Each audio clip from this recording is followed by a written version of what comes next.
Tell me about India. It must have come home especially to you because you're now practicing Hindu? Well, I practice. I practice at a lot of things. Hinduism is something that I'm very intrigued by and very interested in. Where did it come from? Where did the interest come from?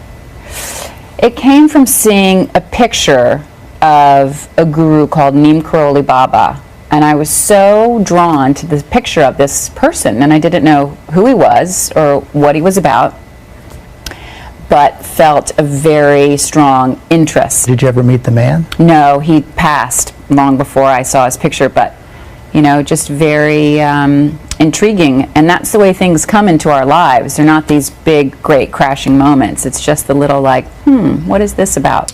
Hinduism, which I do practice, the conversation that I had with a very smart writer, and we had a great conversation, and of course, when you're sharing things over a dinner table and write it down in a condensed way, it sort of changes its form, and unfortunately, with the age of internet and Twitter and chatter and everything else, things get distorted. So, of all the things that I was inspired by this film, that I came away from this film, I didn't suddenly make this movie and start practicing Hinduism. It's just something that's been part of my life for a very long time, and I realized I should stick with what my mom told me 22 years ago, which is, you're an actor, act, don't talk about politics or religion.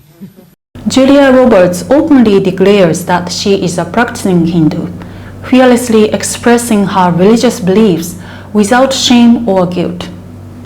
Despite the potential risk of alienating a portion of her Hollywood audience that may not readily accept such spiritual affiliations, she boldly makes her convictions known. Interestingly, here in Japan, the essence of what Julia Roberts refers to as Hinduism is meticulously preserved within our temples. We feature deities like Saraswati, Ganesha, Shiva, and more, which will be explored in detail in this video. For example, in Tenkawa Dai Benzai Tensha in Nara, the goddess called Benzaiten is worshipped.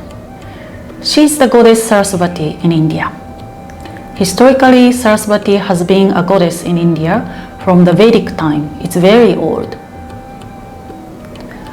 Also, the elephant god Ganesha is known as Kangiten in Japan. Maheshvara in India is in Japan Daikokuten.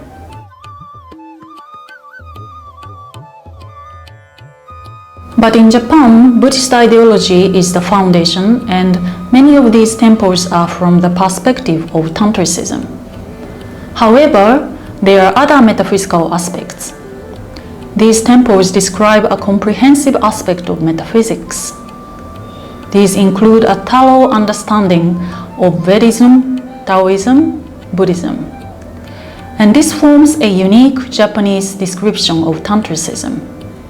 Correctly, we should call it Japanese spiritualism, as Japanese ideology, in one sense to emphasize on the unique identity of Japanese spiritual history, not politics.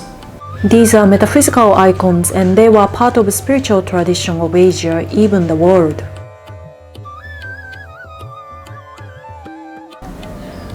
These metaphysical sciences and icons have been the educations of primarily Asia and also the world. So here are some examples of early monuments or temples. This ancient spiritual science is very much alive even today. As you can see, these monuments from all over Asia. And these are Angkor Wat in Cambodia,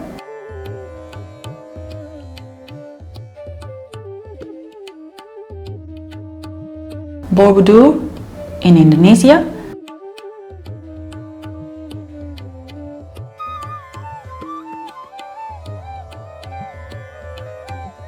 and Besaki in Bali.